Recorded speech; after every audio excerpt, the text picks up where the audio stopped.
Baba, pokea sifa, pokea utukufu, pokea shukrani.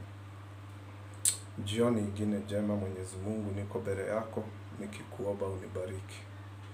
Ubariki mwenye kunisikiza na nena kupitia ulimi wangu. I surrender all to you. I surrender all to you in Jesus' name, and I cover myself with the blood of Jesus. I protect myself with the power of the name of Jesus, and I cover thee that ananisikiza kwa damu yako Yesu Kristo. I cover thee that ambaye ananisikiza kwa uwezo wa jina lako Baba. Tumia ulimi wangu kunena mapenzi yako. Jina lako Kristo litukuzwe. Baba, duniani kote bariki mwenye kunisikiza. In Jesus name. Ambaye atafungulia hii video, Mwenyezi Mungu mbariki yeye pamoja na familia yake. Bariki kazi ya mikono yao. Na ni katika jina la Yesu nimeomba na kuamini. My brother, my sister, it's another day. Mwenyezi Mungu ameniwezesha kusimama mbele yako. Na sio kuwa bahati ninafaa. In fact, na niwaambie, kasi ya kuhubiri injili ama kasi ya kumtumikia Mwenyezi Mungu ni kazi nzuri, lakini for sure ni nzito. If you are willing, lazima uwe determined, lazima uamue. Sometimes haitakushukua Mwenyezi Mungu kutumia nguvu kufanya vile anataka wewe uwe. No, there is that willing. You know, kuna uchaguzi. Uko na uamuzi katika mambo ambayo unaweza yafanya mbele ya Mwenyezi Mungu. Maana wakati Kristo anakuita akijua wewe ni capable. Lakini kuna ile amekuwekea mikononi mwako, uzuri na wema amekuwekea mikononi mwako. It is upon you to decide what to do. It's upon you to decide how to go. It's upon you to decide.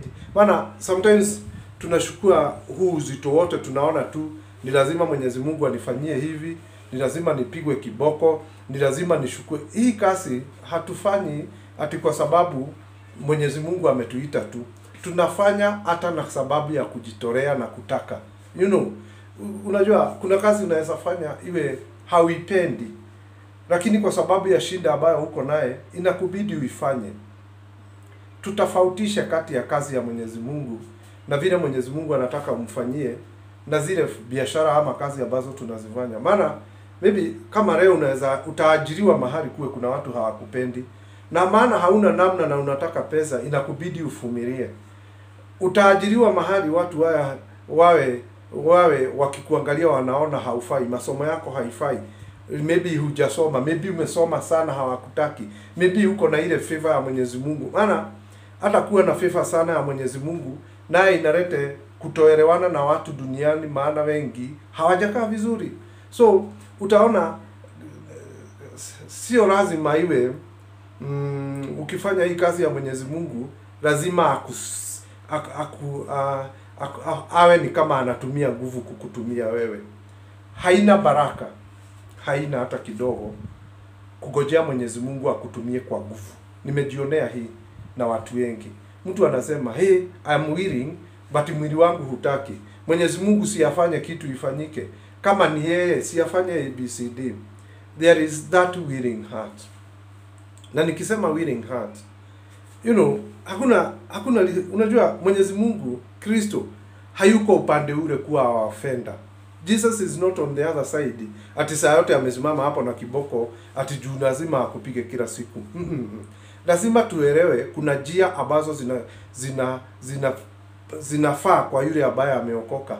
Na nikisema kuna njia zile zinafaa kufuatwa na yule ambaye ameokoka, kuna mambo ambayo huwezi ukajiondolea. Maana ukiangalia kama Kristo ambaye ni mwenye wokovu, Kristo ambaye ametuletea hii wokovu duniani, kuna mambo ambayo aliyapitia. Akawa hapendeki na watu fulani. Kuna mahali angeenda ahubiri injili afukuzwe. Na kuna kwingine ilikuwa mpaka waamuzi hawezi enda huko mchana. Ni maandiko tu. Kuna kwingine watu wanamuuliza maswali wakiwa na wameinua shoulder juu, wakiwa na ule ujasiri, wakiwa na ile courage. Who are you? Ni wewe. But kuna lazima upitie mambo fulani na sio lazima ukamilike, ati huyapitii ili ukamilike, unayapitia kwa sababu hiyo ndio njia. Well, saa hii tukianza tuseme kwa mfano nataka kwenda maybe sehemu kama Australia, inanibidi nipate passport, inanibidi niwe na kila kitu ambacho kinahitajika, na inanibidi niingie kwa ndege. Well, there is no way ninaweza enda Australia na gari. So kama ndege ndio lazima nipande, na maybe labda ninaweza enda na meli, sijui connection hiyo, ninaweza enda na meli na iwe ni sawa. Lakini jua hii, kwa kila jambo, hata kama ni maisha hii tunayoyaishi, umebarikiwa na Mwenyezi Mungu, amekupea mke, amekupea watoto, amenyima mwingine. Katika hii safari kuna ile kupenda, doing something willingly. You know, inakaa ni kama Mwenyezi Mungu amekaa upande, ni kama Kristo amekaa upande ule mwingine, ni our offender, ama ni kama ni lazima tukae ni kama maadui katikati yetu na Mwenyezi Mungu. So unasikia mtu anasema hii kazi ya Mwenyezi Mungu ninaipenda lakini ni nzito. The moment unaweka ni nzito na unasema sio mapenzi yangu niifanye, well, ni mapenzi ya Mwenyezi Mungu ufanye hiyo kazi, lakini lazima iwe na raha wakati unaifanya. You see, lazima iwe na raha wakati unaifanya. Na nikisema hivi, ninasema hivi maana a big number of people, na kwa muda hapa nikiwa included miaka kadhaa iliyopita hapa, nilikuwa na shauku, nilikuwa na shinda, nikifanya jambo tu kidogo, nikiona hili, ninajua Mwenyezi Mungu maybe ananifanyia, ama Kristo ananifanyia hii kwa sababu sijafanya ABCD. Mwenyezi Mungu, Kristo hakai upande ule na kiboko kutupiga saa yote, hakai upande ule na kiboko ili atuonyeshe ati ni kama yeye ni adui yetu. God is a God who loves us. Na akiwa anatupenda, ujue dhiki na kupitia mateso ya aina fulani na majaribu ya aina fulani, hii ndiyo njia. Hii ndiyo njia. Tunaelezana tunaenda Australia na wewe, ama Mwenyezi Mungu anakuambia enda Australia na nimekupa kibali. Unapata green card, nisiite green card, unapata kibali, lazima uwe na passport na ni lazima uingie kwa ndege ili uende hii nchi. Huwezi enda tu vile unaweza fikiria ati ufikirie utachukua baiskeli uende naye Australia. Sasa nikimaanisha nasema nini? Hii safari ya wokovu, kuna yale mambo lazima uyapite. Na wakati unaona yanakuja katika njia zako, ni ngumu kufurahia. Lakini ukikaa vizuri ndani ya Kristo, ni mzuri kufurahia wakati majaribu ama mateso mingi ama shida mingi zinakuja kwako. So this issue of relaxing na kusema ninataka kumtumikia Mwenyezi Mungu lakini hii shida na hii na hii. You know, wengine wanasema Mungu ukinipea mke nitahudumu, Mungu ukinipea bwana nitahukumu, Mungu ukinipea mtoto nitahudumu, sio kuhukumu, nitahudumu. Now, masharti ambayo tunawekea Mwenyezi Mungu inasababisha saa zingine anyamase na anatuangalia, anauliza tutakamilika lini? How many years have you been in salvation? For sure. Ni miaka kama ngapi? Mimi kwangu niliokoka nikiwa na 18 years. Maybe nimekuwa nikifanya mambo ambayo haimpendezi Mwenyezi Mungu. Na miaka sikuenda, in fact sikutafuta college. Sikuwekea umuhimu maana ya kusoma kitu fulani ama kwenda college ama kuwa na hii na hii. Kwa sababu I knew, nilikuwa ninajua Mwenyezi Mungu juu ameniita nikiwa na hiyo miaka kidogo, nikifikisha miaka 25 nitakuwa mhubiri wa nguvu sana. Sasa hapa imefika miaka 30, imeenda 40, imeenda 45 years, imeenda mpaka miaka 15. Mungu kuanzia miaka hapo 45 hapo ndio Mwenyezi Mungu alianza kunitumia, na alianza kunitumia na njia ambayo huwezi elewa. Preparation ya mtu ambaye anatakiwa afanye kazi ya Mungu inaanzia mapema. Ona hii, kuna wakati nimekuwa nikihubiri hapa Nairobi, street za hapa Nairobi, nikiwa na katroli, nikiwa na generator, nikiwa na speaker ine, na sina gari, sina kitu ya kubeba. Nilikuwa ninaweka troli naweka kwa gari. Nikielezewa enda mahali fulani, ninaingia kwa gari, ninaenda. Na sometimes inakugharimu. Sio lazima iwe mambo ni mazuri wakati Mwenyezi Mungu anakutayarisha. Sasa nilianza kuhubiri, nikawa na hiyo inazil.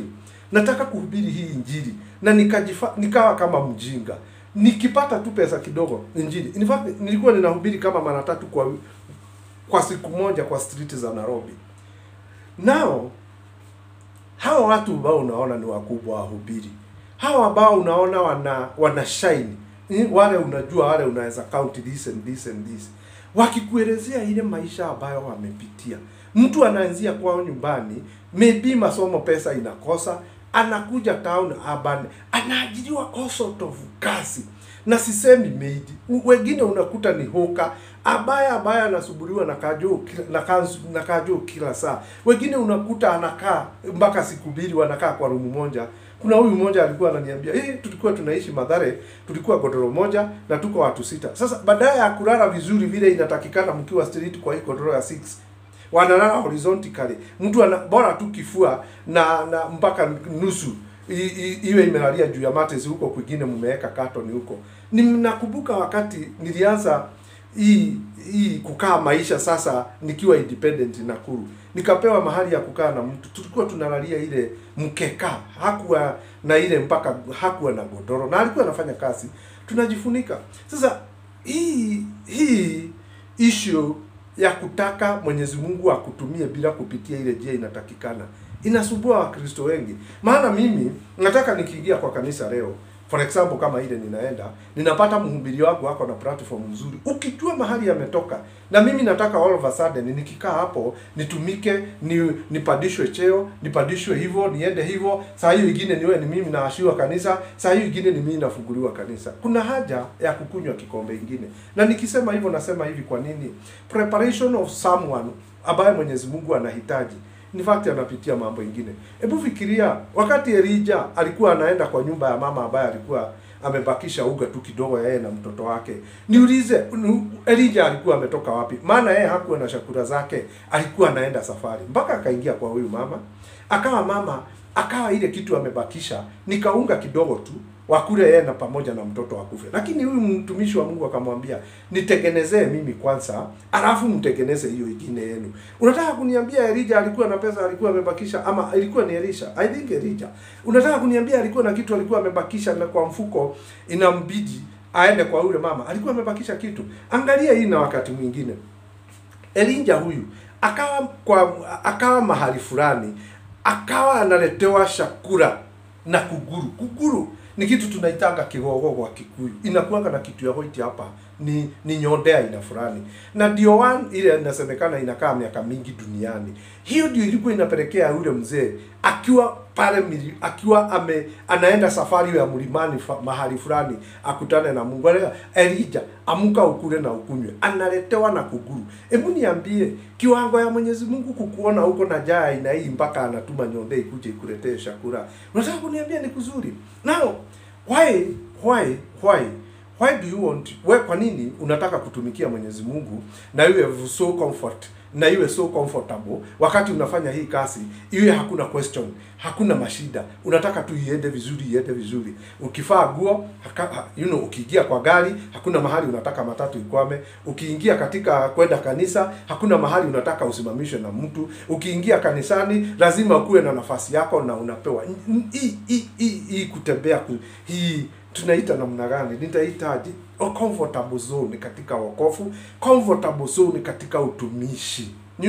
Unataka mpaka yule mhubiri mko naye unamsubua kila saa ukimwambia, nimeitwa na Mwenyezi Mungu mimi ni prophetess, nimeitwa na Mungu mimi ni prophet, maybe mimi ni pastor, mimi nimepewa kipawa hii. We know that.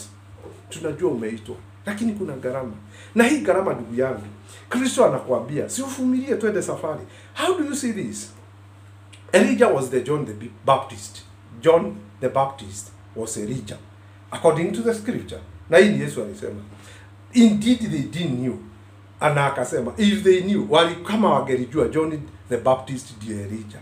Sasa, na ni huyo Elijah ambaye alibebwa na mwili. Lakini angalia hili, huyu John the Baptist, na ndiye huyu unasikia Biblia inasema, the voice of someone who is preaching in the wilderness, akisema tengenezeni njia zenu, maana mwokozi yako karibu. Sasa nataka uniambie, John the Baptist alikuwa na kwao nyumbani. John the Baptist alikuwa na watoto. John the Baptist alikuwa na bibi. John the Baptist alikuwa na watu wao. Alikuwa ameasha magani ili aende in the wilderness, aende akahubiri injili akiwa wilderness. Kazi yake ilikuwa ya kukula asali na kukula hii tunaita zige. We call them locust. Sasa nataka nikuulize ama nikuonyeshe hii kiwango ya Mwenyezi Mungu ambaye anakupenda na anakumold na anataka uwe kama John the Baptist, anataka uwe kama Elijah, anataka uwe kama Apostle John, anataka uwe kama huyu John ambaye huyu ambaye ameandika Revelation. Ukiangalia mahali alikuwa tunasema katika kuna mahali alikuwa amewekwa. Ilikuwa sijui ni chemichemi. Kuna mahali alikuwa amewekwa. Huyu ambaye aliandika hii Revelation hakuandika hii Revelation akiwa katika comfort zone. Na by the way, unaonaje wakati Kristo anaelezea wanafunzi, I don't like this, na Kristo akasema wakati hypocrite wanaendaga in the street, wana makutano ya jia, hapo ndio wanainua midomo yao, wanaanza kuhubiri. Tukilinganisha hiyo na injili na mambo ambayo tunayafanya siku ya leo, ni anje? Mimi naona na si baya.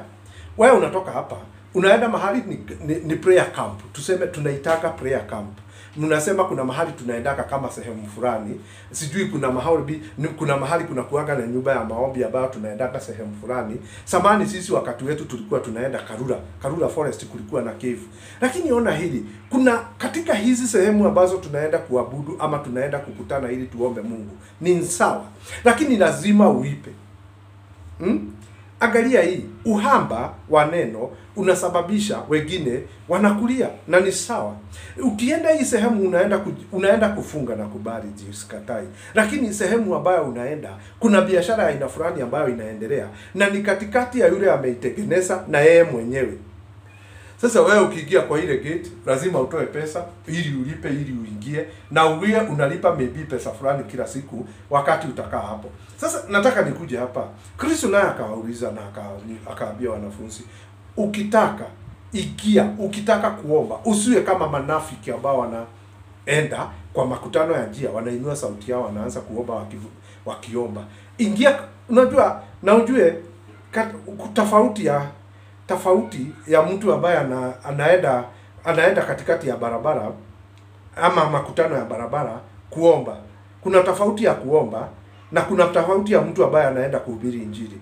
Wewe ambaye unaenda katikati ya njia ambazo zimekutana, ile ruhusa umepewa na Kristo katika wokovu ni kwenda kukiri jina lake, ni kwenda kuliinua jina lake, lakini sio kwenda kusimama mbele ya watu katikati ya barabara ukiomba. Hiyo ndio inaitwa unafiki. Sasa Kristo ndio akawa anaelezea, unarudi katika nyumba yako ya ndani, unajifungia, na ukiwa hapo ndani ukiomba nitakusikia. Kuna umuhimu wa kwenda tunaziitaga prayer camp. Imetengenezwa mahali fulani, zote huwa tunaenda. Unataka kufunga, maybe unaondokea jamii yako, maybe unaondokea environment, unaenda sehemu ile. Sijui, lakini hapo sitaki kuongea sana. Lakini nikiangalia na macho ya ndani, nikifanya kitu nikiwa na unafiki ndani yangu, hiyo kitu ambayo ninaifanya haibarikiwi. Ni makosa sana. Ni makosa nikuwekee kitu ambayo inakunasa ili ukuje kwangu, either nikuumize ama nikufanyie kitu baya. Now, if it is godly, I think hii issue ya kutengeneza nyumba alafu watu wakikuja maombi lazima walipe, tuelewane hapo. Ni wewe ujiulize na uniambie majibu. Sina shida na mahali tunaendaga ili tukutane, tuende pamoja tukaombe, na kunakuwa na masharti. Lazima ikifika siku ya Jumapili nyote lazima mkutane mahali pamoja na injili ihubiriwe. Tumtafute Mwenyezi Mungu, lakini at a point of interest, let's tufuate neno la Mwenyezi Mungu ambalo linasema, na ni Kristo hii maneno yake, ingia nyumba yako ya ndani, ujifungie, uombe nitakusikia. Simple as that. Unajua kuna mama hapa akanielezea, akawa anasema, mimi juu sina mahali pengine pa kuombea, huwa ninajifungia kwa show na ninaombea pale. Naye anaasha sitting room, ameweka sauti kubwa ya TV ama ya radio, anaingia show, anaenda kukutana na Mungu wake mahali pale. Think about it. Do usifanye injili ama utafute huyu Mungu ambaye unamtafuta anakuwa na gharama mpaka unaona ni kama Mwenyezi Mungu anakufinyiria na si yeye. Maana kama itanibidi niende nikaombee mahali fulani na ninafaa niwe na shilingi 1000 kama 3 ili nikae kama siku 15, na saa hiyo nimetoka mahali, nimetoka juu ya mashida. Anyway, this is upon you. Yesu Kristo hayuko upande ule kukufinya. Yesu Kristo hayuko upande ule kuwa adui yako. Yesu Kristo hasimami upande ule mwingine akunyanyase. Lakini tuelewane na Kristo. Hii safari ya wokovu kuna masharti na kuna lazima tufuate.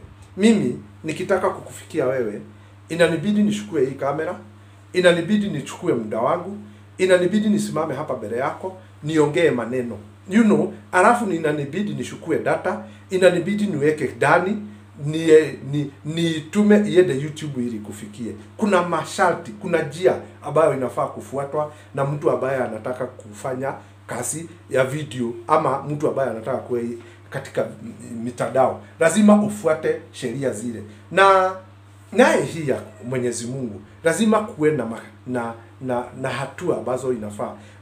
Ukiangalia kwa maandiko, ili Elijah apewe chakula ilikuwa ni kuzuri. Angalia Ayubu. Ili Ayubu anenewe na Mungu, Mwenyezi Mungu amue sasa, nimeamua, nimekuja. Na akauliza mtu ambaye anaitwa Job, akamwambia simama sasa tusemesane. Ni wewe uliumba hii na hii, wanyama hii na hii ambao wana breathe fire, wewe ndio uliwaumba. Niambie pillars ambazo zimeshikilia dunia. Yaani Mwenyezi Mungu akawa anauliza Job, anamuongelesha, niambie, simama tuelewane. Unaweza fika kiwango, umefika kiwango hiyo ya Mwenyezi Mungu kusimama mbele yako tuelewane. Sikia hii. The moment you start a journey, first of all pima.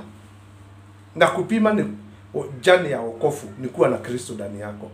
Kitu ya pili, lazima ukubali masharti ambayo anakuwekea. Na masharti ambayo anakuwekea yeye alianzia.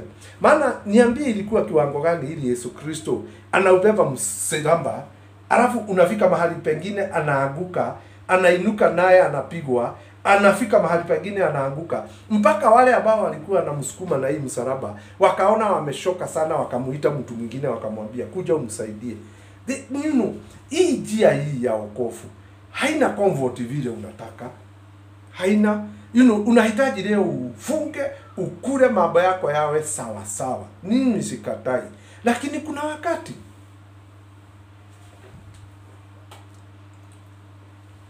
saa zile unafunga, sio haupewi na Mwenyezi Mungu ati assurance ukifunga lazima hiyo kitu ilikuwa inasababisha ufunge itimie. Hakupei. Maana saa zile unaomba, saa zile unafanya jambo fulani, usitarajie liende kama vile ilivyo mapenzi yako. So ukianza, litarajie liende kama vile ilivyo mapenzi ya Mwenyezi Mungu. Sasa mapenzi ya Mwenyezi Mungu yakikuja, usikwasike. Ninasema hivi kwa nini? Kuna watu wanafunga, unasikia mtu amefunga 40 days. Na hiyo siku ya 40 ambayo amemaliza amefungua tu, anagojeka na unasikia amekufa. Sawa. Unasikia mwingine hiyo 40 days amefunga, ndio jambo fulani linakuja kwake, anaona makubwa zaidi ya vile angefikiria, mpaka anauliza Mungu, is it really you? Let me say this. At a point of interest in your life, never try this. Kudoubt ati kama ni Mwenyezi Mungu ako upande wako. Kuna jamaa tumeomba na yeye hapa kwa mitandao. Tumekuwa tukiomba na yeye. Akanipigia simu juzi akaniambia, unajua umeniombea hili, tumeomba na wewe, tumeshirikiana kwa imani na limetimia. Sawa. Na umeomba hili na hili limetimia, tumeomba na wewe, tunashirikishana imani. Lakini kuna all of a sudden sijui hili jambo limetoka wapi, ninasikia ni kama hakuna Mungu. Full stop. Ninasikia ni kama hakuna Mungu. that in your mind, try isikuje. Maana hiyo ni kucommunicate na shetani na hali moja ya juu sana. Umetendewa mambo na Mwenyezi Mungu, lakini one day unaamuka hivi una doubt Mwenyezi Mungu, unasema sidhani, sioni kama Mungu wako. That is very dangerous. Na ngoja nikwambie, afadhali uakose yote, lakini usifike kiwango hiyo. Ninamaanisha nini? Kuwa na thoughts ati mafikirioni mwako unaona kama kwa sababu ya ile shida ambayo unapitia ni kama hakuna Mungu. Hiyo ndio ile jambo kubwa duniani unaweza lifanya mbele ya Mwenyezi Mungu akuteme nje maisha yako yote. Doubting, even Satan himself hajawahi doubt Mungu. Ile kitu ambayo inakuingia una doubt ni kama hakuna Mungu, sijui. Na ninawaomba brethren ambao mumeokoka, ukisikia mawazo yako inataka kukaribia mahali pale, immediately surrender your brain to Jehovah God. Hiyo ndio ile kitu unaweza fanya duniani isababisha maisha yako yote iharibike, na inashukuaka kama 10 minutes ama 30 minutes ama 1 month ukifikiria kudoubt. Tulikuwa na msichana, huyu msichana tulikuwa tunaelewana na yeye, nilikuwa nimemwachili, lakini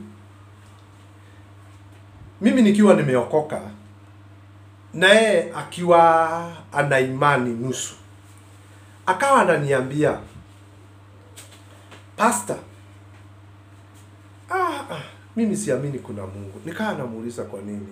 Mamangu alikufa nikiwa mdogo, babangu akanikataa, nimepitia mashida mingi, mimi siamini.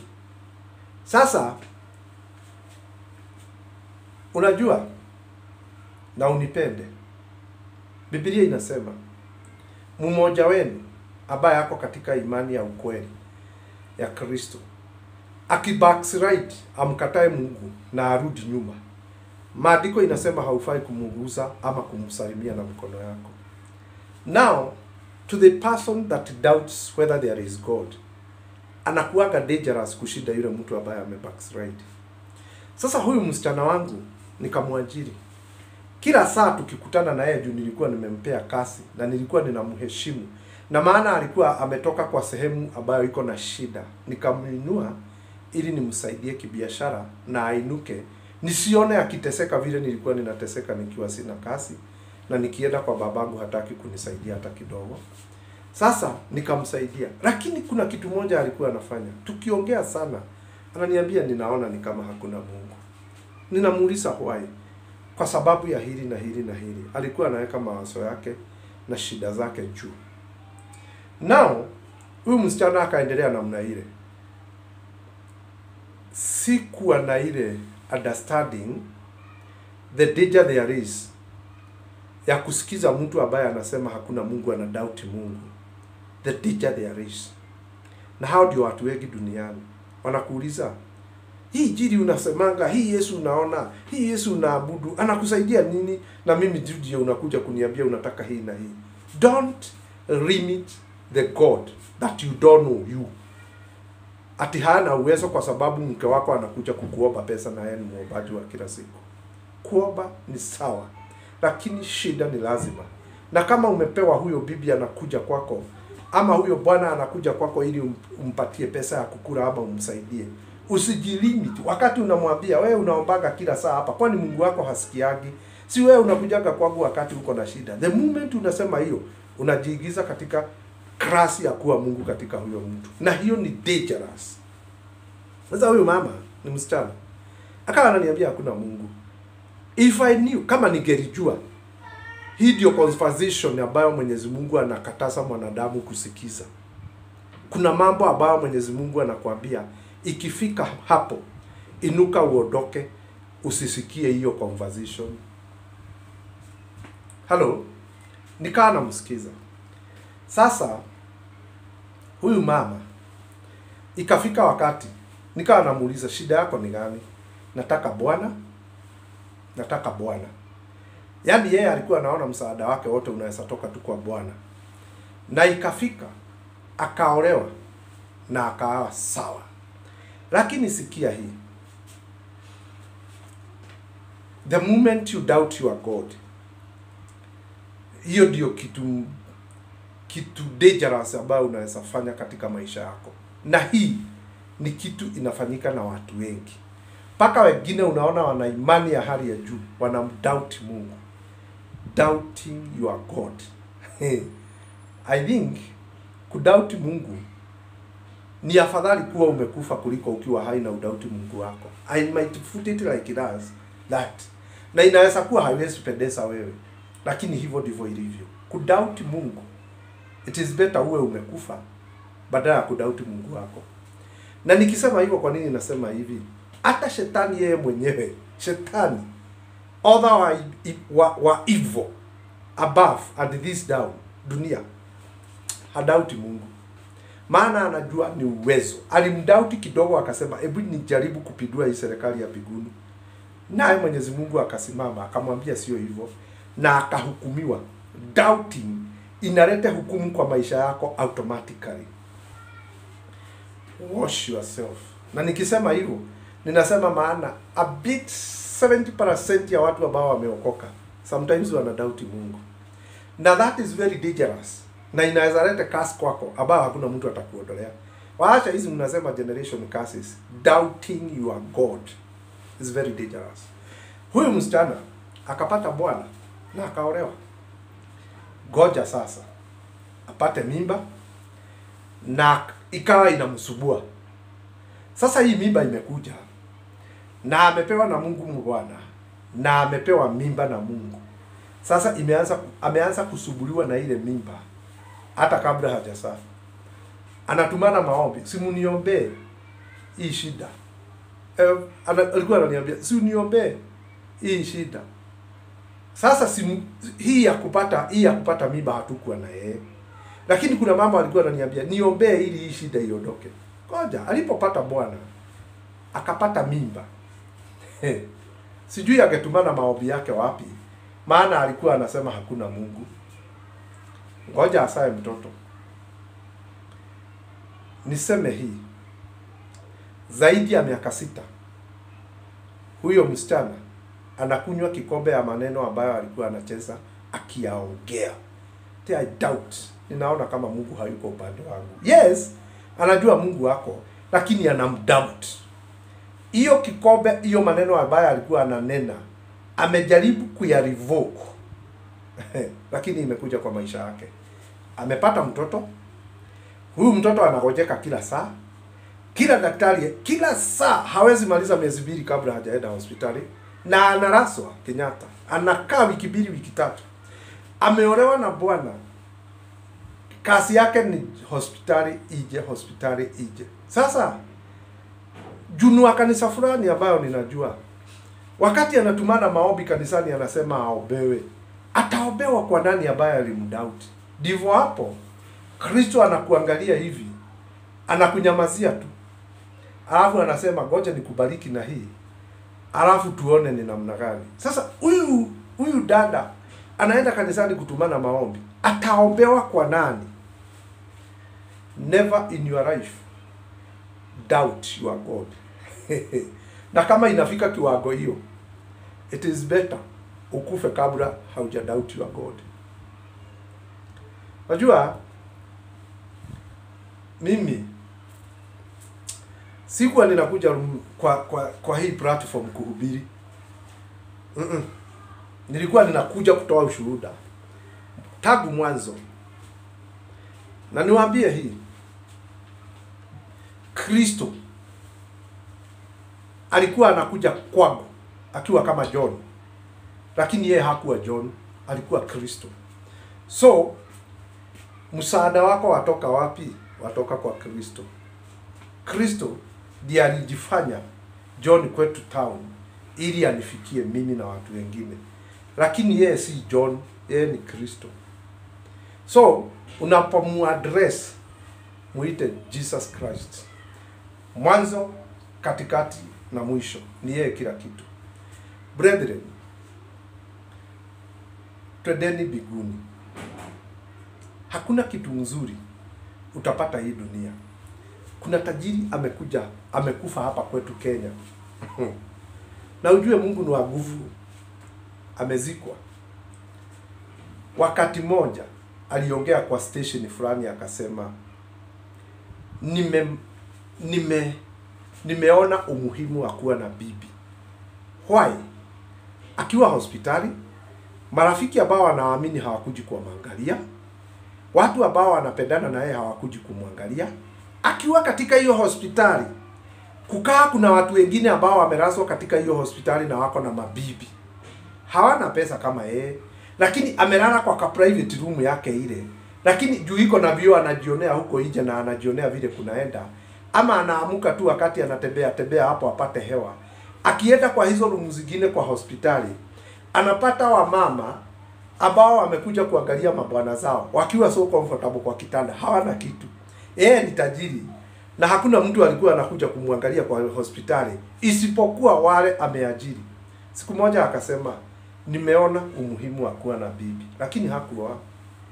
Hapo ujue kama umebarikiwa na Mwenyezi Mungu na kitu fulani, shukuru. Maana wewe ambaye umepewa mke, umepewa kitu mzuri na Mwenyezi Mungu. Wewe ambaye umepata bwana, umepewa kitu mzuri na Mwenyezi Mungu. Tunza. Na wewe ambaye umenyimwa, na unajua umenyimwa with a reason ama bila reason, be patient. Na usiwe unaambia tu Mwenyezi Mungu kila siku nataka kuolewa. Usiwe unaambia Mwenyezi Mungu kila siku nataka kuoa. Tumuone Mwenyezi Mungu at a point of beauty. Mambo ambayo yanatusubua hapa duniani. Unajua saa zingine utaona hili jambo linakusubua na unaona ni kama Mwenyezi Mungu ako bali na wewe. Mwenyezi Mungu hakuagi bali. Ni vile ile channels ama zile stages anataka tusipitie bila manunguniko. You know, kasi yako imeenda hasara tu kidogo, unaanza kulia. Na niwaambie, think about this. Kristo akasema, wakati unaenda kuangalia mtu ambaye ni mgonjwa hospitali, ni yeye umevisit. Wakati umeenda kuona huyu maskini ambaye amelemewa na shida fulani, umemvisit. Huyo ni Kristo anasema hiyo maneno. Wakati umepata mtu akiwa na shida, unamsaidia shida yake hiyo hapo naye, ni yeye. Wakati umeenda prison, umeenda kuangalia mtu ambaye amefungwa, ni Kristo una visit. Sasa judgment zetu sijui zinakaa namna gani, maana mtu fulani alifungwa kwetu na maybe alikuwa mwizi. Najua kwa industry area, nikifikiria na mawazo yangu ninaona huyu jamaa alifanya ABCD na amefungwa. Why should I go? Watu wengi ambao wako prison hawajafanya zile dhambi. Watu wengi wako prison hawajafanya ile mambo ambayo wanaelezewa wameyafanya. Wako prison, maybe a big number hawajafanya zile makosa. So nikisema hapa, take your time, tafuta nafasi ya vile unaweza angalia mtu ambaye ako na shida.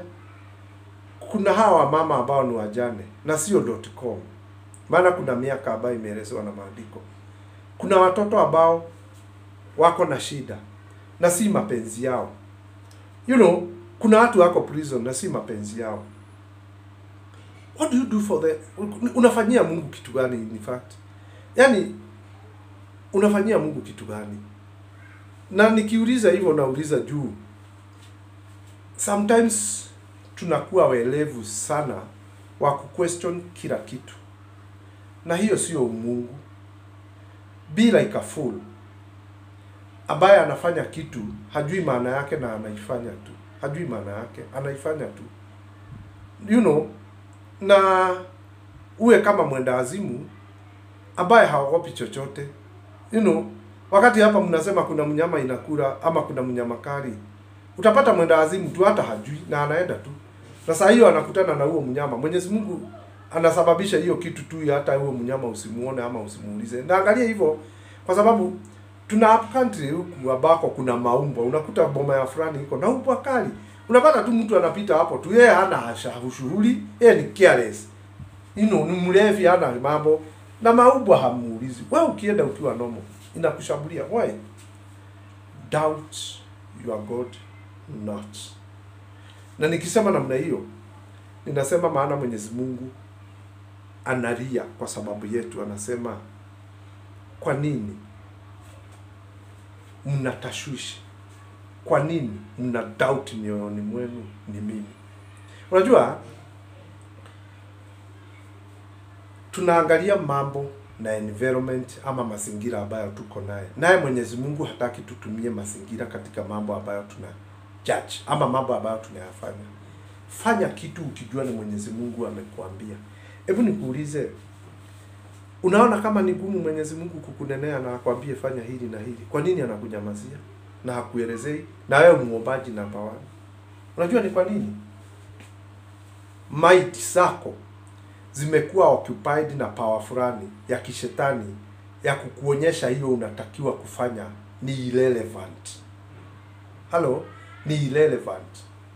Na wale ambao wako mbele ambao unaangalia na ni mfano mbaya, wameletwa hapo na shetani ili wakufanye uwe na doubt. Don't doubt your God. Nasema hivyo mpaka mtu mwingine ananiuliza, hii revival ni nini? Sasa juu tunasemaga kujua life start at 40. Kwa nini tuliamini hivyo na ikawa ni kama hivyo? Life starts at 40. Sijui ilitoka wapi hiyo. Na ninakaa ni kama hivyo. Unauliza mtu, umefikisha miaka ngapi? Niko na 40 years ndio nimeanza maisha. Na inakuwa ni hivyo. Ukitaka amini Mwenyezi Mungu kama mjinga. Naye ukimwamini namna hiyo, atakuwa saidi yako. Na kuwa saidi yako ni kutembea na wewe. You'll never miss any mark ambayo Mwenyezi Mungu amekuwekea katika maisha yako. Ukitaka Mwenyezi Mungu akupeleke hiyo kazi, hiyo next level, submit. Na kuna mambo ambayo inatakikana na sometimes ninakuwa ni gumu kuyafanya. Maana wakati Mwenyezi Mungu anakuambia fanya hii na hii na hii, Baba, katika jina la Yesu ninakushukuru. Pokea sifa, pokea utukufu, pokea shukrani. Jina lako liinuliwe, jina lako liabudiwe Baba. Yesu Kristo mwana wa Mungu, najikabidhi mikononi mwako. Unastahili. Bariki mwenye kunisikiza. Bariki huyo ambaye Mwenyezi Mungu amefinyika sana. Mwana wa Mungu, tukaribie sana na utuwezeshe kukaa maisha yanayokupendeza Baba. Tupe mwongozo na mwelekeo Baba. Nenea mawazo yetu Mwenyezi Mungu, ili tufanye kama ilivyo mapenzi yako. Jina lako Kristo litukuzwe, jina lako liabudiwe. Hakuna mwingine kama wewe. Na ni katika jina la Yesu. Brethren,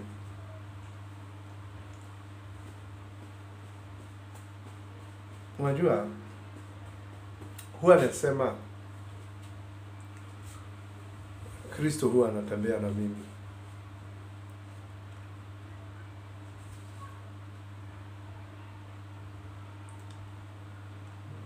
Na ninawasihi, hata kama umefanyiwa jambo gani na wahubiri, naomba msamaha on behalf of our Redeemer Jesus Christ. Na hii si mambo, hili si jambo la kwanza, na hii si wakati wangu wa kwanza kuomba huu msamaha. Hata kama umetendewa nini na mtu ambaye anasema ni mhubiri, ninaomba msamaha on behalf ya huyo mhubiri and on behalf of our Redeemer Jesus Christ.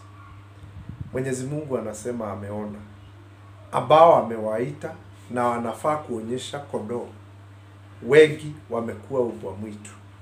Lakini Mwenyezi Mungu anasema katika your brain mahali unasikia umekwazika kwa sababu ya ile jambo ulifanywa na mhubiri fulani, msamehe na uashirie Mwenyezi Mungu afanye kazi ndani ya maisha yako. Na ilikuwa ni mpango wa Mwenyezi Mungu uumizwe na huyo mhubiri namna hiyo. Do you know why? Ili Mwenyezi Mungu akikupatia mamlaka, inakuwa huwezi rudia mistake ambayo ilifanywa na hao. Na sote lazima tusikize sauti ya Mwenyezi Mungu kwa kupenda, tusilasimishwe. Nao kama uliumizwa na mhubiri fulani na alikupitishia njia ambayo hukupenda, msamehe tu. Na kama umenyang'anywa kitu fulani na mhubiri, washa kusema wahubiri. Kama ukawa seduced na mhubiri fulani, washa kusema wahubiri, wasamehe tu. Do you know why? Mwenyezi Mungu anataka akutumie wewe kiwango ambayo anataka. Na hakuna vile atakutumia ukiwa umeumia namna hiyo. Na mpaka wengine wanasema, sasa mimi niwe mhubiri kama mhubiri fulani. Niwe mhubiri kama mhubiri fulani. Unajua, ninashangaa wakati Kristo ananiinua, ananipeleka, unaona ule mlango wa mahali wale wa Kristo watakatifu wakikufa wanawekangwa. You know, anaenda anafungua hiyo kamwanya in my spirit, anaifungua kamwanya ya mlango hivi. Na juu sijaruhusiwa kuingia ndani wakati wangu hujafika, ananiruhusu niangalie ndani. Sasa katika hii kuona ndani, fikiria sasa wewe, Mungu ananena na mawazo yako. Unaona akina Elijah kule, hii nyumba ni kubwa. Unaona akina Apostle Paul, unaona akina John the Baptist wako kule, wanafurahi. Na mlango huu ukifunguliwa kidogo, hata wewe ukiangalia, mnaangaliana na wao, wanakuona and they smile. Unaona akina Abraham, akina Enoch, akina Abel, you know, unawaona wamefurahi kule. Sasa naye Mwenyezi Mungu anakuletea hili wazo. Sasa wewe utaingia kule, utaingia huko. Halo, akifungua ule mlango, anaufungua kidogo tu, anaruhusu tu uone ndani, utaingia. Sasa hili ni swali naelezewa niwaulize. Je, unaona kama utaingia kule katika ufalme ule? Je, ukikufa leo, unaona kama wewe utakuwa na nguo hizo za white ukiwa na akina Elijah kule, ukiwa na akina Elisha, ukiwa na akina Abraham, ukiwa na akina utaingia? Utaweza? Utaingia huko? Sasa kama unasikia ukiwa na doubt moyoni, ni nini itakuzuia kuingia? Unajua, I like this. Ati unaingia mbinguni, Kristo unampata, anakuambia this is real, kuja nikupeleke ujione. Na anatembea na wewe huko mbinguni akiwa na furaha. Nakwambia hapa ndiye huyu ndiye yako, huyu ndiye anaitwa so and so, huyu ndiye so and so. Sasa unatamani kujua mtu fulani ulimsikia maishani mwako, ndiye huyu. Yaani mnaongea huku. So sweet. Now, ni nini hii ambayo inazuia uqualify kuitwa na Kristo usimame kule akutembeze mbinguni? Ni nini hii? Unajua hapo beleni nilikuwa ninaogopa kifo sana. Na sisemi hivyo ati juu ninakufa. Nilikuwa ninaogopa kifo sana. Nikiangalia hivi ninaona pana sifai. Lakini of late, kwanza nikifungulia runinga tu ninapata ni ile adverse adverts zinakuwa advertising ati tunatangaza kifo ya so and so. Huwa ninajiuliza ameenda wapi? Sasa ninafuata hiyo njia ya kutoka hapa duniani kwenda hivi mpaka mahali ninaenda nipate Kristo pale amesimama ananingojea. Ananiambia kuja twende. Saa hiyo mimi anaambia huyu malaika, huyu amefaulu, enda umuingize huko, enda umpeleke wekae pamoja na wengine. Unajua ninashangaa. Ninapata mtu fulani alikufa na sijui alikufa maisha aina gani. Do you qualify? Unaogopa kifo wewe? If you know unaogopa kifo, if you know, kama unajua moyoni mwako unaogopa, unajua leo ukikufa huwezi ingia, Mwenyezi Mungu anakuambia jirekebishe, muite, jirekebishe maisha yako, uqualify that bridge of death, ili ukitoka hapa duniani angalau unasema nimebebwa na malaika wanne, tunaenda Jerusalemu ama tunaenda paradise. Do you qualify? Na kuqualify hii maana yake ni kuogopa, ni kutoogopa kifo.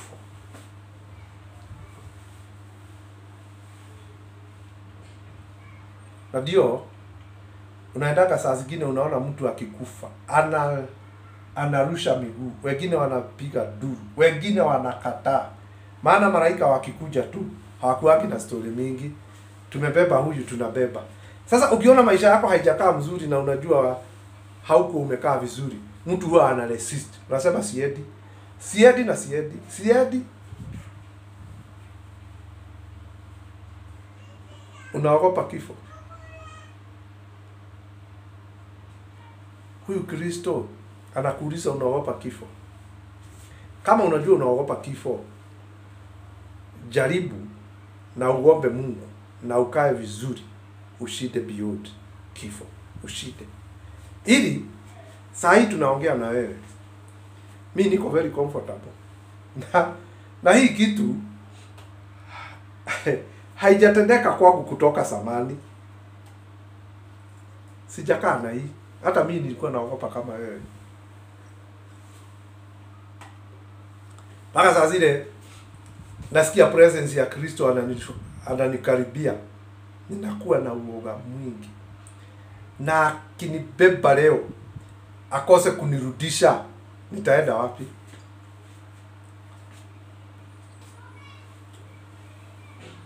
Wokovu sio kusikia tu mzuri. Wokovu sio raha. Sio raha tu hiyo unaona. Wokovu sio kuwa na pesa mingi. Wokovu sio kuwa na kanisa mzuri. Wokovu sio kuwa na bwana ambaye anakupenda. Wokovu sio kuwa na bibi ambaye anakuheshimu. Wokovu sio mambo ambayo tunayaona. Wokovu sio mambo ambayo unaona ni hii na hii na hii. Kristo anahitaji something beyond kuwa na hii raha ambayo unakaa. Na ninakuomba katika jina la Yesu, uoga wa kifo utoke ndani yako. God bless you. God bless you. God bless you. Twende mbinguni kwa sababu ya wokovu ambao umewekwa. Uko na stamp ya kwenda mbinguni katika jina la Yesu Kristo. Umepigwa muhuri. Una barua, wewe ni barua ambayo inasomeka. You know, ninauliza hii maswali yote maana watu wanaondoka hapa duniani wakiwa hawajui wanaenda wapi. Do you have that title? Jana nimeelezewa mama hapa ambaye amelala hospitali, alishikwa tu na kitu ghafla akaaguka, akaenda hospitali. Sasa jioni wakati nimeambiwa na bibi yangu hilo jambo, nikaanza kuambia Mwenyezi Mungu, usiruhusu huyo mama aondoke hapa duniani kabla hajaokoka. Asubuhi ndio nikauliza mke wangu, na yule mama ambaye alipelekwa hospitali jana amekuwa namna gani? Akaniambia alikuwa na malaria aina fulani. Mimi niliingilia kati, na sio mtu ati ninajua sana, nilimuona tu mara moja. Lakini wakati nilielezewa amegojeka, nikauliza Mungu, amequalify kuingia mbinguni, ninasimamisha.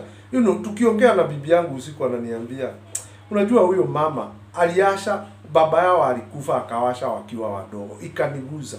Nikaambia Mwenyezi Mungu, please, kwa sababu ya nafsi ya hiyo mama, Na hawa watoto ambao bibi yangu ananiambia aliwasha wakiwa wadogo, usiruhusu akufe, usimruhusu, usimshukue mpaka utengeneze nafsi yake aelewane na wewe, asikufe na dhambi. I don't know why.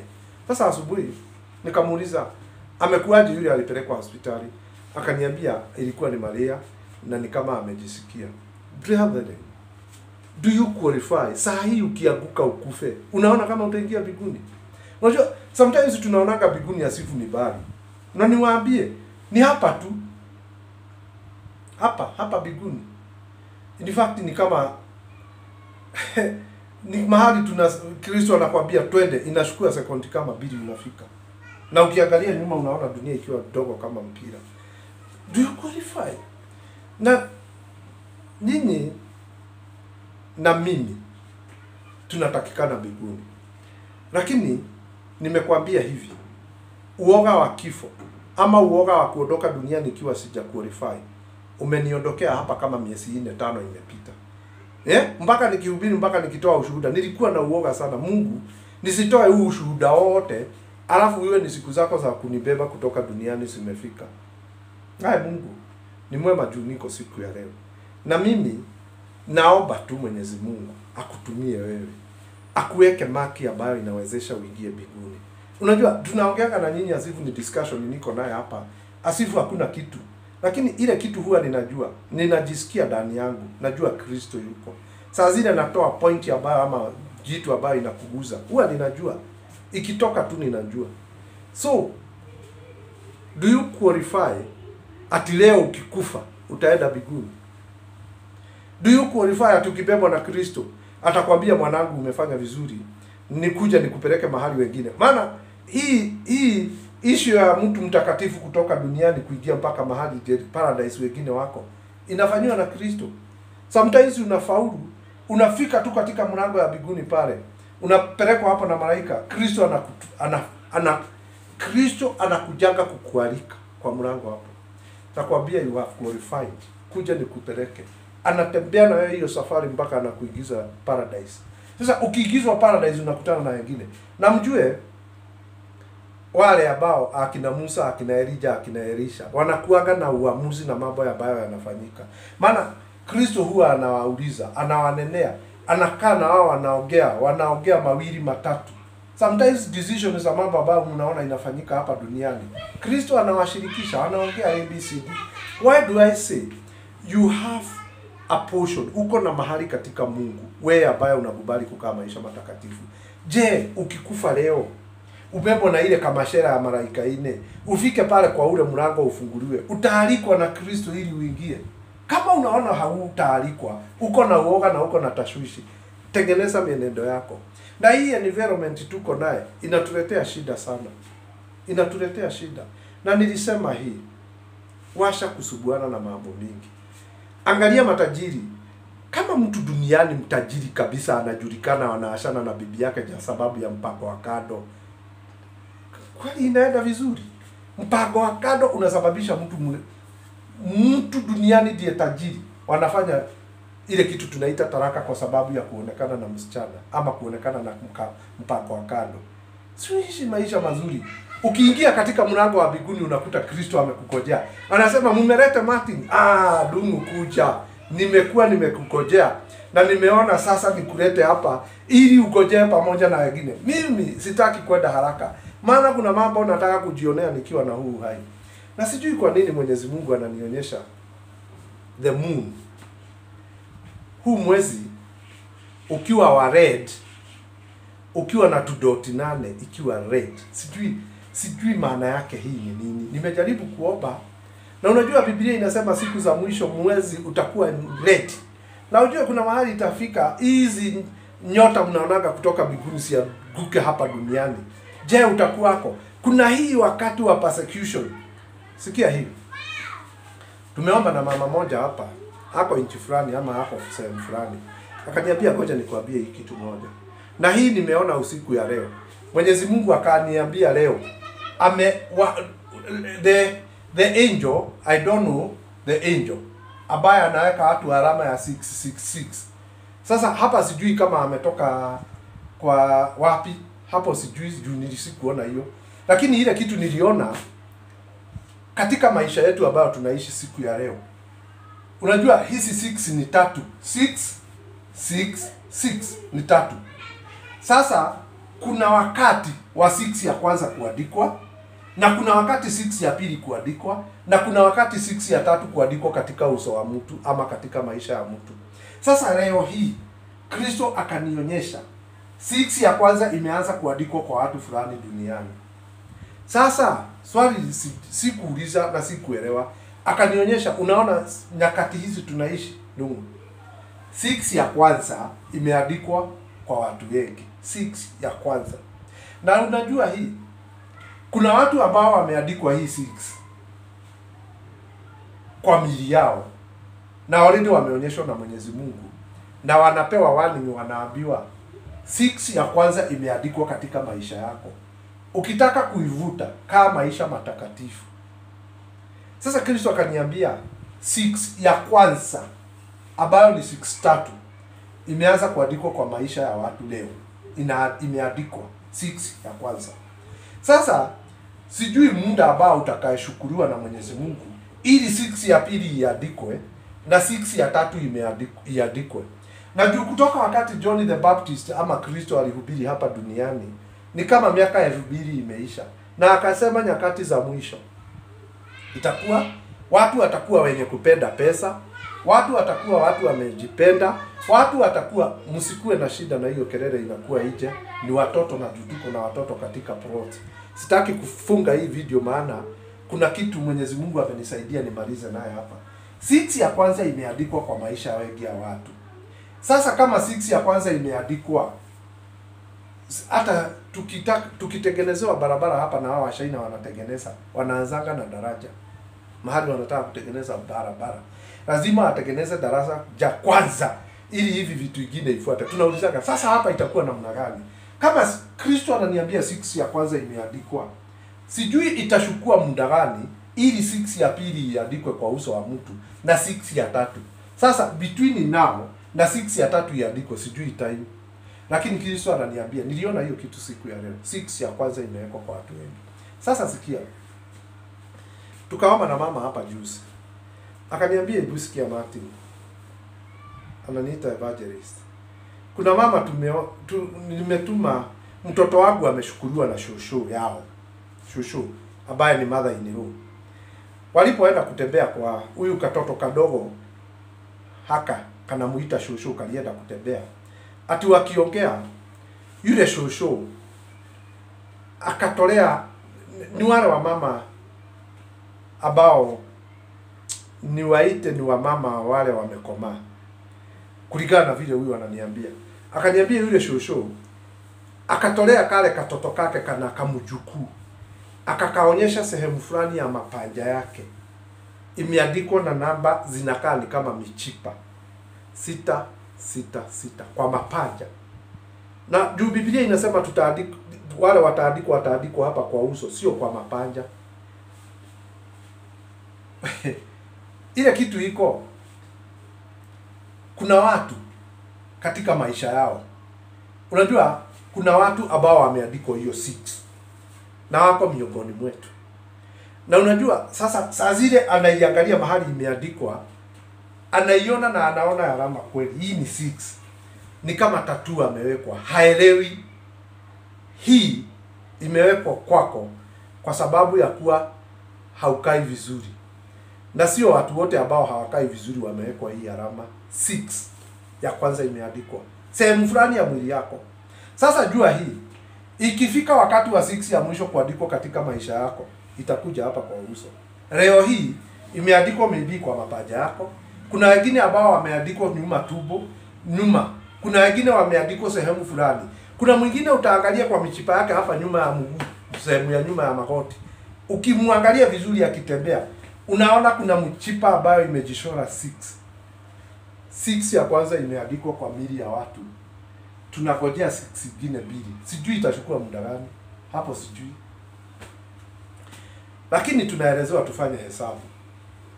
Wewe ukipata mimba leo ukiwa mama, you know very well, baada ya miezi 9 lazima uzae. Na ikipitisha mwezi wa 9, wewe ndio unakuaga wa kwanza kutusubua na kusubua mpaka madaktari. Nimepitisha wakati nataka mtoto. 6 ya kwanza already imewekwa kwa watu wengi duniani. Je, wewe ni mmoja wao ambao wako na hiyo 6?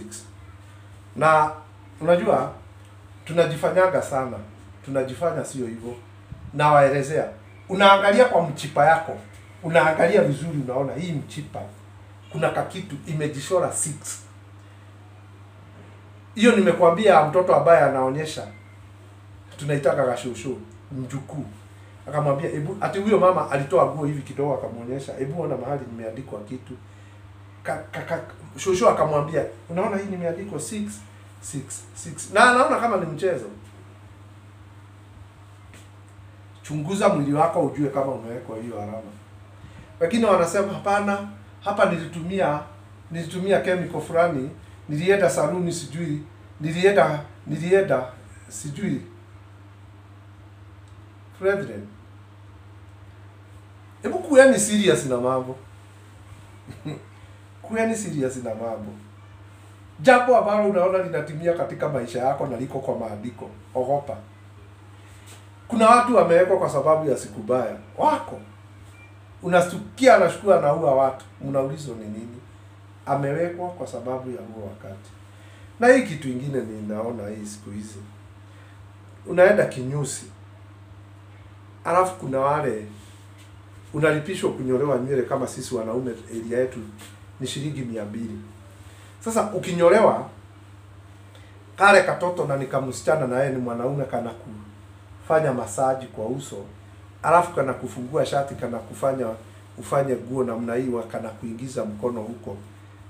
Na yeye ni mhubiri, wewe ni mzee wa kanisa, wewe ni baba. Huyu mtoto ambaye amekufanyia hii mambo yote ameenda shule sikatai, amesoma 20 years, 22, 23.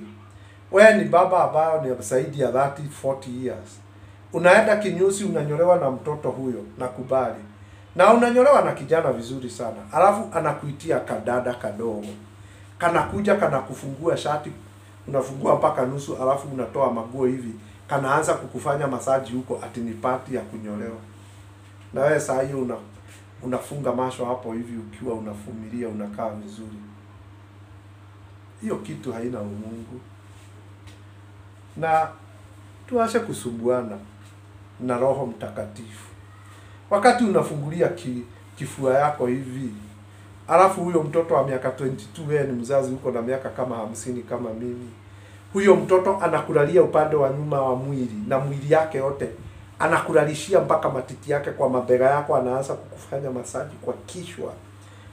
Mtoto huyo wa miaka 25, mdogo kushida mtoto wako. Juni kazi yako saruni. Wewe umeketi umelipa 200. Huyu mtoto anakulalishia matiti yake nyuma hivi, anakubana vizuri, anaanza kukufanya masaji kwa mwili, anakuigiza mkono mpaka huko nyuma, anakupaka mafuta, alafu anakufanya mambo ingine huko. Is it godly? Shame on you. Wewe ni mtoto na si wa Mungu. Unamuiga ambaye anaitwa shetani. Na siombi msamaha. Maana huyo mtoto uko naye kwa nyumba, mambo ingine huwezi ukakubali ya kukaribia. Na huyo ambaye unafanya naye, let the respect ya elder person iwe ni ya mzazi kwa mtoto. Na wewe washa kujitoa ufanywe mambo ingine. Ati juu umelipa 200, umenyolewa kisha unaruhusu huyu mtoto akulalie na mwili yake yote nyuma huko, na umetolewa maguu ati ni masaji. Niambie masaji gani na mwili yako inaamuka? I hate some of discussion. Na Mwenyezi Mungu ananiruhusu nisiongee kwa maana niko na kibali. Unaingia salon, umevaa mini skirt, umekalia juu na yeye ni msichana, unataka kutengenezwa makucha ya vidole, na mwenye kukutengeneza ni kijana mtoto zaidi ya mtoto yako, anakuweka miguu kwa maji, anaanza kupapasa hiyo miguu yako akiifanya. Saa hiyo wewe umevaa mini skirt na huyu jamaa kijana mdogo ameketi chini ya miguu yako. Mapanja yalitumika wakati moja na nabii fulani, akaambia mtu ambaye alikuwa anamfanyia kazi, igiza mwili yako katikati ya mapanja yangu, uniambie hutafanya hii na hii. Akaenda ni kama oath. igiza mwili yako sehemu fulani kwa mapanja yangu, uniambie hutarudisha hii. Unaonaje nabii wa Mwenyezi Mungu akiweka alikuwa mfanyikazi wake akamwambia weka sehemu fulani ya mwili wako kwa mapanja yangu katikati, naye ule mtumishi wa Mungu akafinyilia miguu yake, huyu akiwa ameweka sehemu yake ya mwili hapo, kamwambia hiyo ndio vao kati yangu na wewe, hutafanya hii na hii, mahali umeniingia. Sasa wewe unaenda saluni, mtoto wa miaka zaidi ni mdogo kushida watoto wako, dia yako saluni na ni kijana, wewe ni mama. Sijui kwa nini mnaenda opposite. Unakaa mini skirt, anakwambia inua nguo udodoe vizuri, anakutengeneza kutoka magoti kwenda mpaka chini na maji moto na anakuguza miguu. Tunabadilisha dhambi inakaa kama ni kitu mzuri. Na unasema umeokoka saa hiyo ninaendaga saluni mahali fulani. It's okay. Maana kiwango yako ni hiyo. Si ukae tu hiyo limit.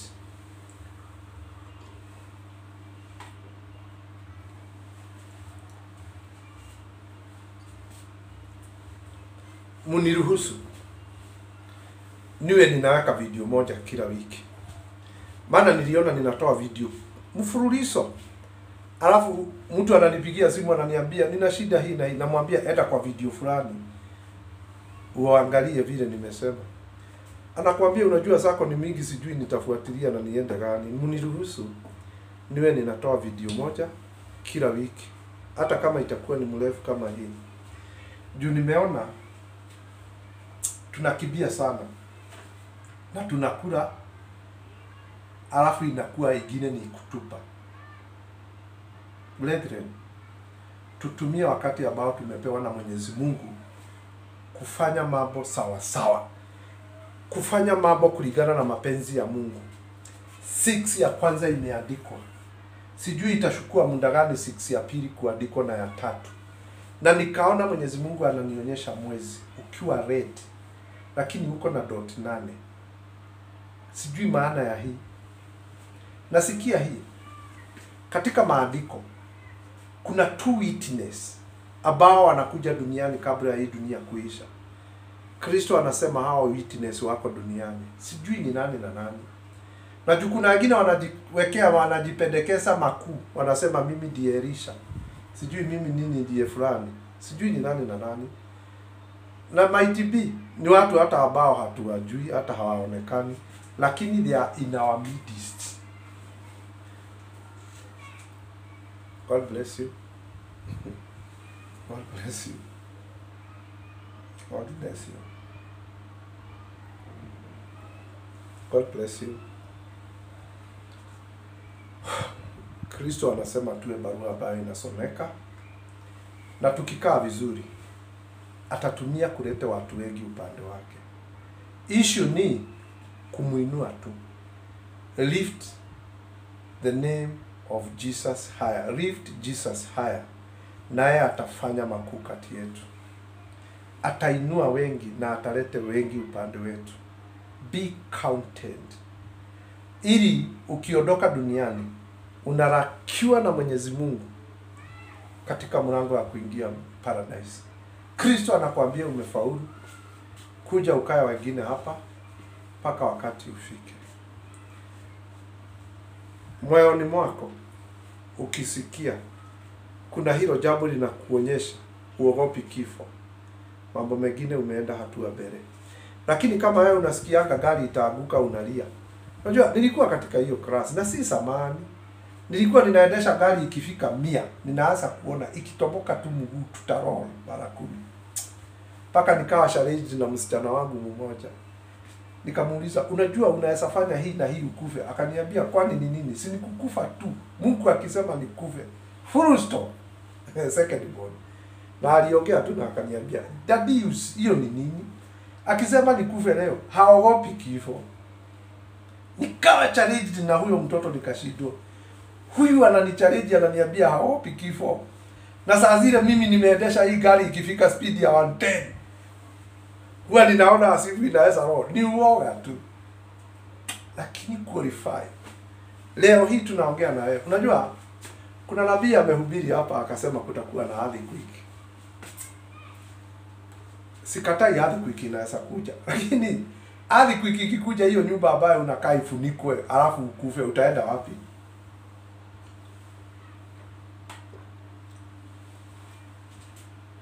Kuna wengine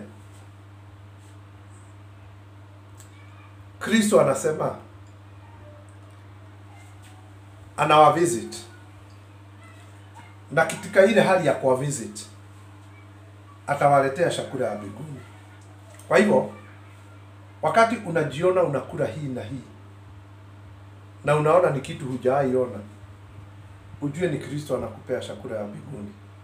Na kama utapewa chakula ya mbinguni, ujue kuna kazi, upei bure. Maana nabii mmoja akasema, nikatamu nikikula kwa mdomo, kakifika kwa tumbo kanakuwa kakali. Sijui ilikuwa asali, ilikuwa nini sijui. Kuna wengine wataanza kuona wakikula asali, kuna wengine wataanza kuona wakikula mikate, kuna wengine wataanza kuona wakikunywa wine. Hiyo maana yake sijui ya wine. Kuna wengine watajiona, na usisoee ati kusema tu ukiona umekula nyama ufikirie ni kitu baya. Mwenyezi Mungu anasema tusimsoee ati ukiona black unasema ni hatari. Mwenyezi Mungu ni wa wale ambao wako hai, na ananena na wale wako hai, na wanapenda sana kutrade na sisi. Oh yes Lord, I glorify you. Wewe Kristo anasema uliangusha msalaba chini. Kwa nini? Mimi sijui ni nani wewe. Kwa nini umeanguza msalaba chini? Kristo anasema msalaba umeangusha chini, na unafaa kuwa umesimama. A coward believer. Msalaba umeangusha.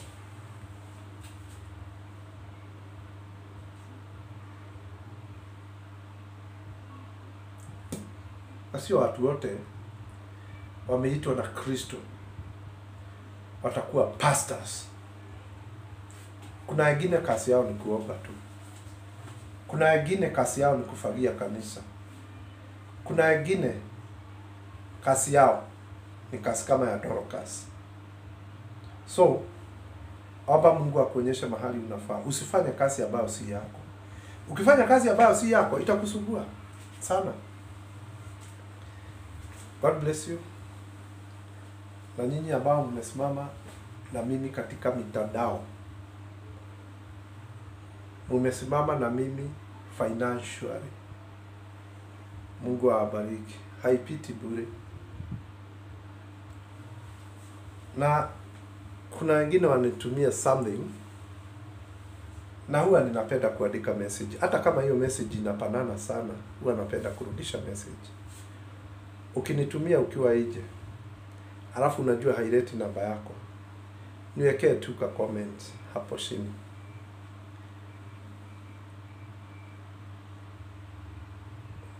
Neno la Mwenyezi Mungu linatoka kinywani cha Mwenyezi Mungu, linaingia kwa mwanadamu, mwanadamu analinena. Sikudanganyi. Hata hawa wahubiri ambao walikudanganya wako na neno ndani yao. Ile kitu hiko walianza na roho, wamemaliza na mwili. Sasa usiwe na shaka na wao. Maana Biblia inasema kuna wengine watatumika kupitiwa na watu juu ni daraja, watu wakienda mbinguni lakini wao hawataingia. Kama umekutana na mmoja wa hawa, don't worry. Hiyo neno ambayo anakuhubiria liko sawa. Lakini brethren, mtu akikwambia umpatie 10,000 ili akuombee maombi, washana na yeye, ni nafiki. Maana Kristo anakuhitaji ukifanywa miujiza, uende kwa madhabahu utoe ile kitu inatakikana. Kristo akikunenea akwambie panda katika hii platform, panda hapo. Kristo akikuelezea toa fungo la 10, haya ni maandiko, toa. Na inasema nijaribuni muone kama sitafungua milango dirisha za mbinguni niwabariki. Brethren, wakati unatoa, usitoe ukinungunika, na usitoe kwa sababu imekuwa mingi. Huyu ni Kristo anakaa mahali watu wanatolea pesa sawa kwa madhabahu. Kukakuja mama moja ambaye alikuwa na 50 cents ya Kenya niite. Akatoa yote, hakuwa na kitu ingine. Wakati Kristo ananena akasema huyo ndiye ametoa mingi, maana ametoa yoyote chote alicho nacho bila kujipakisia. Kutoa kwa wingi. Na ile kitu unatoa inafaa iwe inakuguza moyoni. Ina baraka. Na kama umemuona Mungu, mtumikie kwa fedha zako. Niseme tu namna hiyo. Maana sometimes missionaries ambao walikuja Kenya walibarikiwa na Mwenyezi Mungu. Mfano, mwenye kutengeneza Coca-Cola duniani ilikuwa ya kusaidia watu wanaenda kuhubiri injili. Google that. Amebarikiwa the whole world. Pesa ambazo unapanda kwa platform fulani ambayo inaitwa kwa Mungu ina baraka regardless. Juu kama sasa kwa mfano hapa kwetu ile hospitali mzuri tuko nayo inaitwa Diwopa, ni ya Catholic. Matibabu utayapata kule. Maana kuna mtu ameweka pesa zake mahali fulani. Lakini la muhimu, kabla hujatoa, uliza Mungu unatoa wapi. Akikwambia peleka children's home, be the first one. Akikwambia peleka mahali hapa, be the first one to do that. Na in fact utabarikiwa. Na usitoe kabla hujasikia sauti. Ndio naongea hivyo juu ya wale ambao wamesimama na mimi katika hii platform. Mbarikiwe sana na Mwenyezi Mungu. Mbarikiwe sana. Maana hampotezi. Na katika hiyo platform ambayo Mwenyezi Mungu anakuambia upande, haupotezi ndugu yangu. Ukituma tu 100 unaniambia ni airtime. Ubarikiwe na Mwenyezi Mungu. Kuna kuwe na tofauti. Kuwe na tofauti ya huduma ambayo tunahudumu siku ya leo na ile zingine zote ambazo ushaiona maishani mwako. Na ninasema na niliita tuhubiri injili ya ukweli na tuinue wokovu wa ukweli Kenya na duniani yote. Kristo is very ready to work with you. Please be available. Siku moja nikanenewa na Kristo akaniambia, nikiwa kijana tu wakati niliitwa. Akaniambia nataka uende Nakuru. Kuna mhubiri anaitwa so and so. Kwake ni bahati. Uende akwambie vile utafanya. Nilitoka mahali nilikuwa, nikalipa gari nikaenda Nakuru. Na Roho Mtakatifu akaniambia, usishelewe. Uwe umefika Nakuru hapo ninakwambia saa 2 uwe umefika hapo. Maana ukienda zaidi ya saa 2 na hutapata huyo mtu. Si nilijifanya juu ni Mungu amenituma nikatoka nikiwa nimechelewa. Nilifika saa 3 sijui na nusu. Nikapata huyo mkorino alikuwa anaitwa Elijah ameenda. Ilinibidi nilale garo bahati. Alafu asubuhi niende kwake maana nina hapo mbele. Nikaingia kwake asubuhi, nikampata mtu wa Mungu. Alikuwa anaitwa Elijah Mwangi. Nikaingia kwake, nikamwambia nimetumwa na Mungu. Sijui ananiambia nikuje nifanye nini hapa kwako, lakini uko na message yangu. Hiyo mkorino akaniangalia bila kuongea. Akaniambia tuingie kwa nyumba na akanipea kikombe ya chai. Na sikuwa na pesa, nilikuwa na pesa tu ya kurudi mpaka nyumbani. Tulipokuwa tunaashana, akaniambia hili jambo moja. Mwenyezi Mungu amenisaidia nikuambie, wakati utahudumu, wakati Mwenyezi Mungu atakutuma, akikwambia hivi na hivi, ufanye. Usinugunike. Never regret kufanya kazi ya Mwenyezi Mungu. How many times have you regretted to do what God has told you to do? Ni mara ngapi una regret? hata nilifanya hiyo. Sasa nilikuwa napoteza wakati wangu. Maybe ulienda kwa kanisa fulani mkashukuliwa vibaya unajua, na hii ni trade nyingine nimeona. Na mjishuke kwa hii, na especially ninyi wa mama. Unaenda kwa kanisa, umeokoka, umekaa vizuri, uko na kazi mzuri, uko na biashara mzuri, gafu na pastor anakuambia twende bank ukope pesa, alafu nipe tujenge kanisa. Ikifika wakati wa kulipa nitaanza kukusaidia kulipa. Mnafanywa watu kama hivyo kama 10 kwa kanisa, alafu pastor anatoroka, anaashana na nyinyi. Mnang'ang'ana na misaada, mnang'ang'ana na marumu kwa sababu ya uhubiri. Usikubali mtu akutekia advantage kwa sababu umeokoka. Anakuambia uingie benki ukope pesa. Usikubali. Hapo si Mungu. Mkolini wakaniambia never regret ukiwa umefanyia Mungu kazi fulani. So haya yote mmeyapitia, never regret. Kuna malipo mbele Mwenyezi Mungu amekuwekea.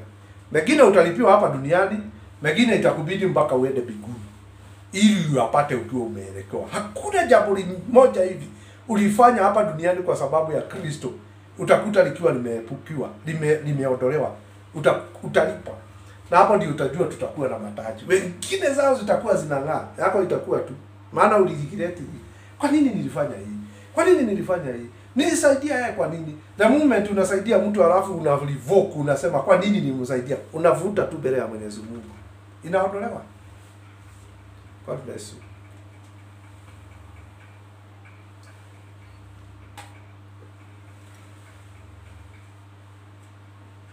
Kristo ni mwema. Awabariki sana. Atembee na nyinyi. Kristo akutie nguvu katika jina lake Yesu Kristo. Kristo akuinue wewe katika jina lake tu Kristo. Baba akutembelee through Christ Jesus. Uko na kibali. Mungu akubuke wewe, akubariki. Wema wa Mwenyezi Mungu ukutoshe. Na Mwenyezi Mungu akupatie revival in you. In Jesus name. Twende mbinguni. Na niliwaambia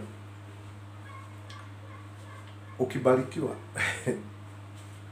ushukuru Mungu na njia ambayo inastahili. Kuna mtu tuliomba na yeye hapa juzi. Kuna document yake ya shamba ambayo ilikuwa imekosa. Wakawa anaona ni kama wananyang'anywa. Akaniambia pastor tuombee hili jambo. Na nikawapatia I think 9 days. Hizo siku 9 zilipoisha wakatumiwa email. Sijui walitumiwa nini, picha ya ile document ambayo walikuwa wanataka, na akaelezewa sijui itatuma na DHL, sijui ni gani wanatuma na nini, tutakutumia hiyo document within the 9 days. Wakati tunaomba na wewe na unatimiziwa na Mwenyezi Mungu, hayo mengine ambayo hayajatimia na tumeomba yatatimia. Na kuna mengine hayatatimia, Mwenyezi Mungu anasema hiyo sitakutimizia kwa sababu ya hii na hii na hii. We should learn to be grown up before our Redeemer Jesus Christ. The moment our Redeemer Jesus Christ anakuambia hakuna, sio wakati wako wa kutoroka ukisemanga huyo mhubiri hiyo mambo anaongea haitimii. Hello? Ukitimiwa moja likitimia, njua ni hivyo. Point of interest. Never doubt your God. Hilo waso, make sure unalitorokea kwa nguvu za Mwenyezi Mungu. Na hapo ndio ninawaelezea, surrender your brain to Jehovah God. Huwa anazingoa, anazirekebisha, anaziosha, anakurudishia zikiwa safi. Na Kristo is in our midst. Na ujue anatumana kila siku hapa duniani akitafuta watu ambao wamesha maisha matakatifu awabariki. Be counted. Fear death. Ng'ambo ile kuna wokovu. Kuna Kristo ndani ya wokovu.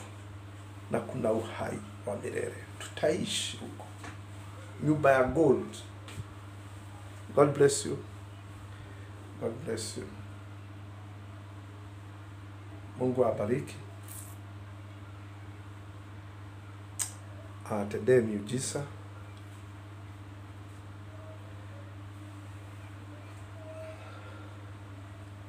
God bless you. Nafurahia mwana wa Mungu, maana saa zile ninasikia Kristo akiniwhisper, huwa ninafurahia. Na mko na kibali ya kunenewa na Mungu. Na hatunenei na Mungu juu ya kukaa maisha mazuri. Anatunenea juu anatupenda. Baba, pokea sifa, pokea utukufu, pokea shukrani, jina lako litukuzwe. Hii video ambayo Mwenyezi Mungu umeniwezesha siku ya leo, bariki mwenye kunisikiza. Ifro be katikati yangu na hawa ambao wananisikiza Mwenyezi Mungu hapa katikati trend. Bariki huyu na huyu na huyu wote, Mwenyezi Mungu waguse. Ingia kwa manyumba, jidhirishe kwa watu wengi Baba. Na kwa wale ambao wana safari wanataka kuingia kwa ndege waende sehemu tofauti na wanafungulia hii video, ninawakafa na blood yako Yesu Kristo. Ndege ambazo watasiingia Mwenyezi Mungu sisiwe na mambo baya na ajali. Na katika jina la Yesu Kristo tunakanyagia corona katika chini ya miguu yetu Baba. Mwana wa Mungu, pokea sifa, pokea utukufu, pokea shukrani. I surrender all to you. And I cover each and everyone ambaye anasikia hii video na damu yako Yesu Kristo. To you I surrender, I lift them to you. Pokea sifa, pokea utukufu, pokea shukrani. Nena na huyu na huyu na huyu na huyu wote wanenee Mwenyezi Mungu. Jidhirishe kwao Mwenyezi Mungu. Wao ambao wanatamani kusikia sauti yako fully, Mwenyezi Mungu jidhirishe kwao na uelezee ABCD ndio jawabu. Wafanye ABCD ndio sababu.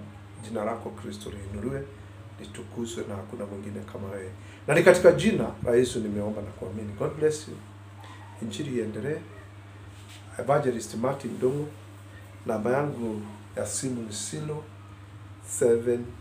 0721 735 498. Martin King'ori. WhatsApp number ni ya Telecom 0774 297 055. God bless you. God bless you.